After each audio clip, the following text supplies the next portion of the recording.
Next. Also, yeah, we're mentioning a nuclear factory. Okay, so we already got our light nuclear scare in there. We've got a new plan for infiltrating Aeropolis 2. It's an underground city, right?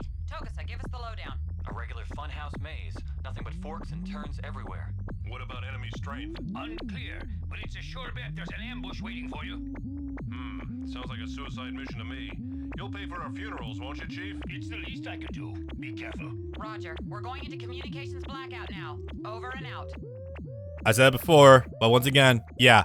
Richard Epcar as Bato really makes the character with how funny he can be sometimes. There actually was a direct sequel made to the original Ghost in the Shell movie.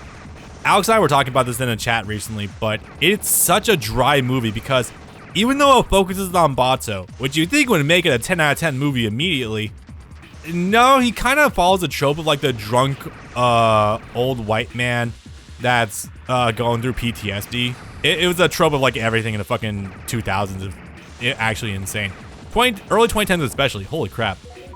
Even one of my favorite franchises, Dead Space, fell to that. Anywho. Yeah, it's just a very dry watch and it's kind of bad.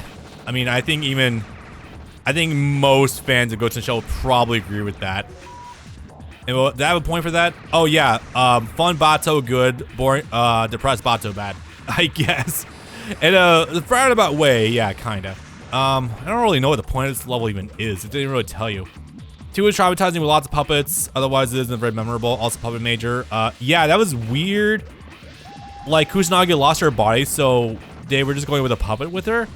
Which is strange because I know she took that doll's body at the end of the first movie because hers was like fried and destroyed and mangled, but like she wasn't like a presence only on the net. Like she could probably inhabit a regular body again, but weird. Maybe it's for espionage, I'm not too sure, but oops, hang on. Yeah, also it was just a very uneventful movie in general. I didn't like it that much. Bato had his senses hacked a couple times, I think. That's about it. And it's funny too because to coincide with that movie releasing also, there was a special edition release of the original movie that had new CGI, which is CGI from like 2003, so you know it's gonna suck. Look, I'm not sorry. It took like 15 years for CGI to actually get pretty good in anime. I make no bones about that whatsoever.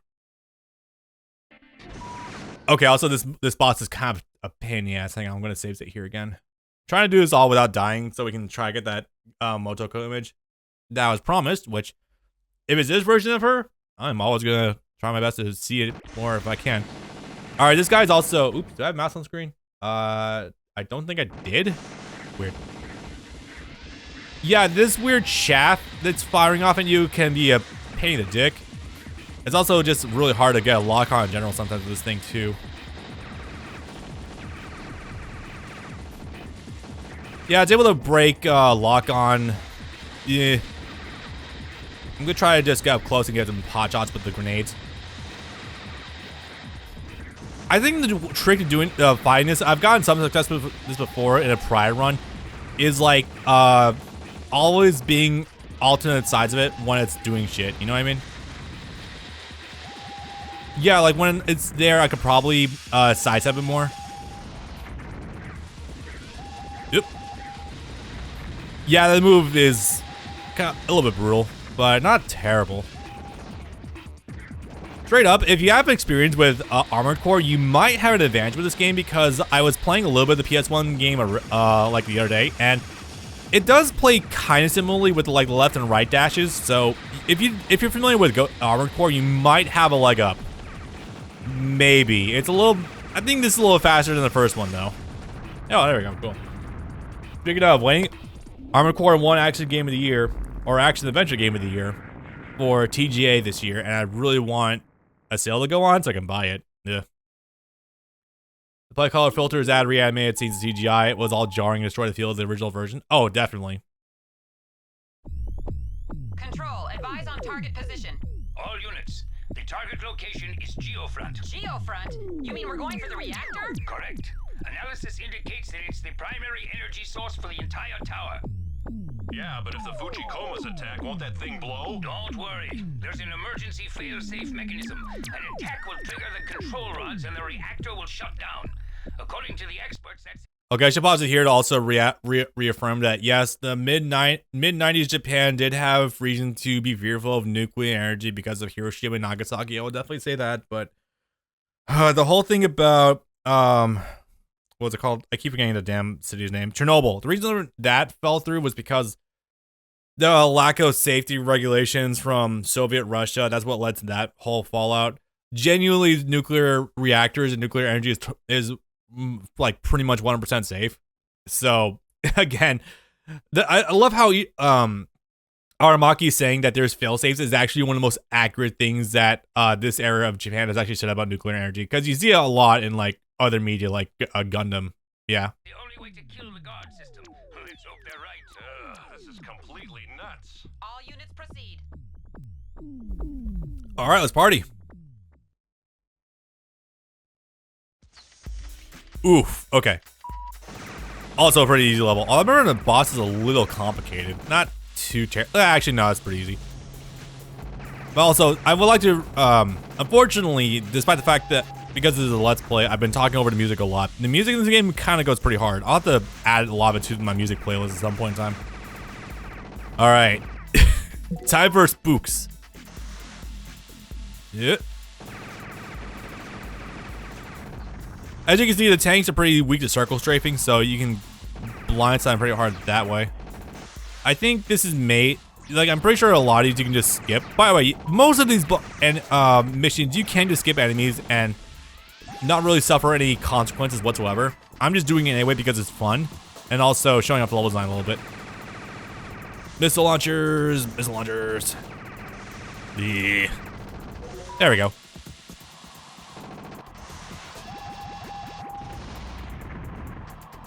Oh yeah, the armor. These things debuted in the ocean ski level. The armor dudes are kind of rough to deal with. Not terrible if you're just conscious about them. Just treat them the same way as you would helicopters, and you should be fine. Yep, there we go. But no, this game's got some pretty fucking sick electronic music. If you ever want to take a look, listen to it. All right, let's see. Do I have anything else in my notes I want to actually bring up before we get too much farther ahead? I'm actually not sure about that. Let me double check really fast. Oh,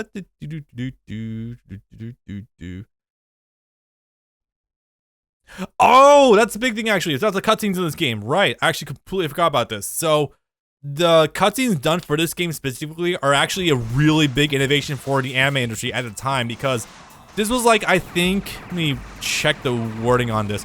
Let me bomb this fucker. So this was one of the first works to have an all digital coloring for the animation, which is a big step forward for the anime industry back in the day. Yeah. Despite the fact that it would take a little bit longer for full digital to take over for drawing anime, this was like the first bit to digitally color animation. Which might not sound impressive, but that was a big fucking deal back in the day for animation. I think for coloring, yeah, I think coloring digitally for anime is probably a better idea, because you're saving yourself a lot of monotony in the process, and more manpower can straight up be put into straight into actually drawing. For instance, Motoko was the first to do digipaint and compositing. From the wiki I got, it said this was the first thing to actually do it, but I wouldn't be surprised if that was the one to perfect it like fully. I mean, it might have been the first movie, but this is like the first bit of animation that apparently it did it.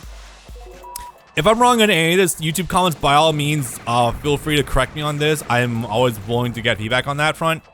I'm not willing to get feedback on the front of you thinking that trans people don't exist, but you know, that's a different point. Also, I don't think he knows where he's going. Buddy, you doing okay up there? Alright, let's see here. Yeah, I think the crux of this level is mostly just to fuck with your sense of perspective while you're continuously going downwards. As we progress to a full digital environment, sadly, they use web gen animators and freelancers for all the digital animation. Strange. Yeah, I know there's still a lot of that work that still needs to be done in the animation industry as a whole. Also, wow, this perspective though. I'm not gonna get into whole bits with Studio Mappa as of late because you guys know more about them than I do right now because I haven't been keeping up with Jujutsu Kaisen since season 2 started. I did catch up recently with the dubs for Attack on Titan, but still waiting for the second thing to come out. Anywho, yeah, I know they've been going through some shit and have been shining a light, especially on bad stuff in the animation industry. Alex can probably elucidate everyone more than I can right now, especially Brandon if he's lurking in chat, which I think he is, but you know. Ensues themselves actually draw on paper, scan, digitize the lines, and then color digitally instead of starting digital from scratch. Ah, okay. Anyway, hey, I love this weird trope. You ever notice this is like a big, this particular like elevator is like a big thing in like animate like stuff in the 90s. Like they did the same thing in like Independence Day, and they had this exact same thing in like the Ghost in the Shell game on the PS2. Where does this come from? Like this weird. Oh yeah, also the opening level of Sonic Adventure 2 on the dark side. I know you guys are gonna pop off a little bit from me mentioning Sonic, I know.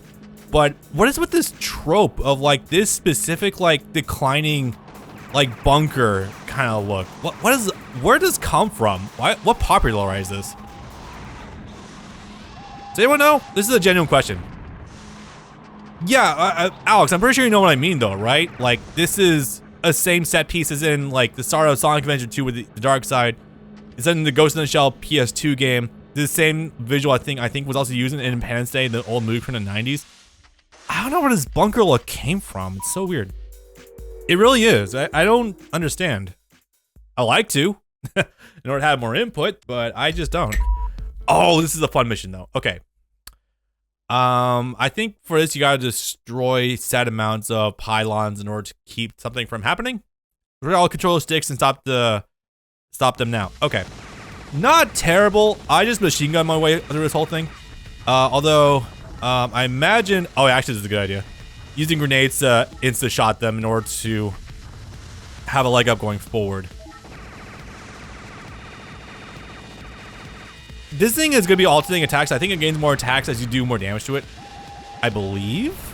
Yeah, that sounds right.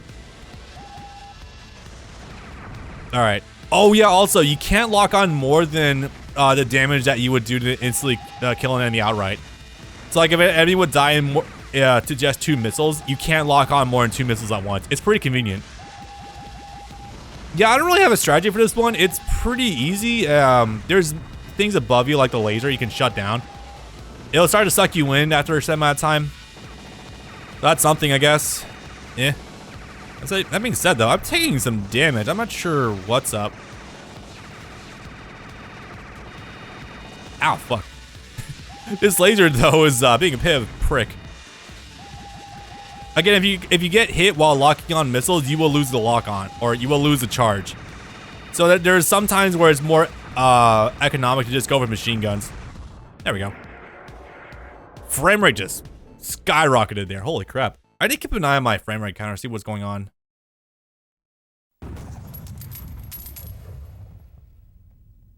Did I mention we're almost done with the game? Because we're getting kind of close. Are you all right? Impressive, rookie. Thank you. New guy's doing just fine. Race from Bato is always an endorphin hit. Sorry, serotonin hit. Dopamine hit. All the good juices. Reactor's going berserk. What? Somebody's controlling it from above. We can't stop them from here. What's going on? I don't know. I don't know. I swear. This'll make Chernobyl look like a picnic if that core melts down. If you're not shielded, stay in your Fuchikoma. Okay, you probably heard that. Oh, that's a good frame. This will make Chernobyl look like a picnic if that thing blows. Again, Chernobyl did not blow up. Chernobyl had a meltdown. What that meant was that the nuclear material inside of it got super hot and just kept getting hotter and hotter, such that it melted through its tank and formed what is called the elephant's foot. If you don't know what that is, look it up. I actually recommend following guy's last name, Kyle Hill. He's really good about covering nuclear misconceptions, and nuclear is still like the way to go. All the hormones including fair. Jesus Christ. Everyone up top. We're gonna cut off Zebra's command. Wait a minute. I'll take out the protective barrier.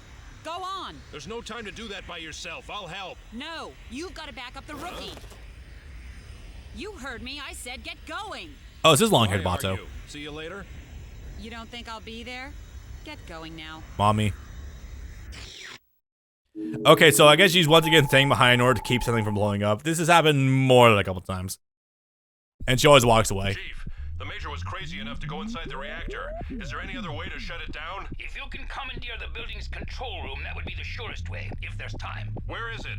It's the entire 97th floor. I'm relaying the data and layout to you now. Hey, Bateau, why don't I look for the sub-control? There's gotta be one. If we could stop it from there... Genius. Did that come from you? Go for it. Me and the rookie are heading for the control Floor room. 69. No, let's go back to floor 69. Critical mass. Roger. Bateau, be careful. Yeah, you too. Let's go, kid. God, I just do not know why I kept calling him Bateau. That's such an Anglo-Saxon pronunciation for his name. It's Bateau. It's very funny. Anyway, we're climbing, boys. As this happens, I will proceed to skin an apple and eat it. I don't know what's going on with that reference, but okay. All right. So this mission, we are definitely getting close to the end. I think we're maybe 3 missions out. And for the record, my timer for recording is still just an hour 30 minutes. Well, probably like an hour 20 from downtime from the beginning. But yeah, we're getting pretty close. All right, let's see. 2 missiles will take care of that idiot. Oh, this music though. All right, so this is where also you gotta be very careful of your blind sides. Those things, when they explode, will leave a lingering hitbox. You want to be careful about that. And it can hit you if you walk right into it. I'm gonna count again. I've said before at the start of this that one criticism a lot of people were criticizing this game about, I like how I just said that, is the fact that apparently the game's too easy. I think I am. Mission 3 is probably the hardest mission in the game because it's the easiest to die to. Because of the instant death if you don't blow up all the bombs. But that being said, outside of that, and maybe mission 6, the one with the highway, where if you die, you have to start the whole thing all over again. Relatively easy game. I'm going to say at 100%. And again, while some would say that it's a bad thing because, oh no, it makes it a lot easier and so much more boring to win, you don't know how much that lowers the skill floor in order to deal with this game. Let me re-explain what those terms mean. So skill floor is the skill amount that is usually expected of you in order to perform at like a baseline and to get through something. This is often used for like fighting games and whatnot in order to like be proficient enough to do basic stuff. Skill ceiling is how good you can possibly get the game, where you're looking at the rafters of like how good you can possibly get. This is like deep stuff like meta mechanics and like Yu-Gi-Oh! Matchup knowledge, fighting games, doing maximum the most optimal stuff like that, you know? Lowering the skill floor in any game, I think, is only a good thing because it can be too low where it really does bring down the whole difficulty of the game overall, but getting someone's foot in the door, I think it's always a good thing to make it feel like they have a good way in.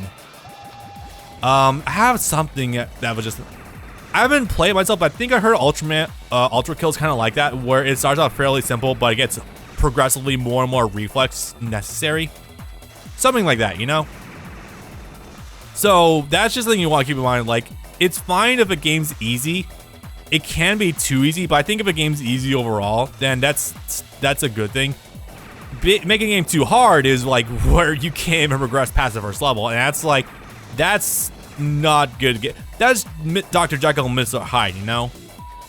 Like, where the game doesn't tell you anything about its mechanics, or worse yet, it's still incredibly hard regardless. You know, shit like that. I'm sure there's people more qualified to have this discussion than I am.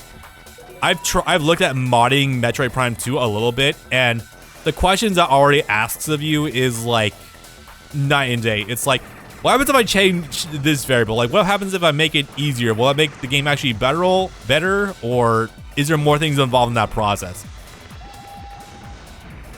Anyway, yeah, that's a talk that's meant more for people more qualified than I am to talk about this, but yeah, anyway, yeah, fuck, flamethrowers. If they're shooting napalm, I'd be a little bit more worried, but that does not seem to be the case whatsoever. Skimming past these dudes. Actually, I could probably go back and kill them all.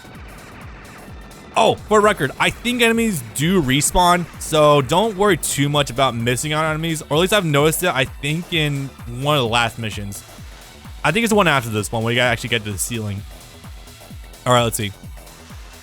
Excuse me. But no, in terms of the actual I think this is still probably the best Ghost of the Shell game, period. Like, I'm gonna be real, Chief. I think this is the best one. I like the PS2 game is really good for a presentation, but like this, for fun, I think is probably the best one. I think the PSP game could have been the best one if it were on any other console that wasn't the PSP. I'm sorry. I do love the PSP, don't get me wrong, but holy shit. Anyway, so you're fighting two mechs at the same time here. Yeah, they're just dudes in jetpacks and mechs. It's kinda weird. Ugh, God. This is actually pretty simple. You don't have to worry too much about getting hit by these guys if you're just conscious. I think one of them shoots a lot more like traps than anything else, and the other one shoots out more missiles. So if you just keep them straight, it's not too big a deal. But that being said, they don't have a lot of ways. The mobility kind of sucks. They're not gonna hit you often anyway, so it's not a big deal. Be careful. Yeah. Fuck. Hang on. There's like one more of these. I think, however, they also kind of have different health bars where you can actually kill one before the other one goes down. Also, considering how mobile they are right now, I'm just gonna stick with machine guns. Fuck it. Ah, fuck.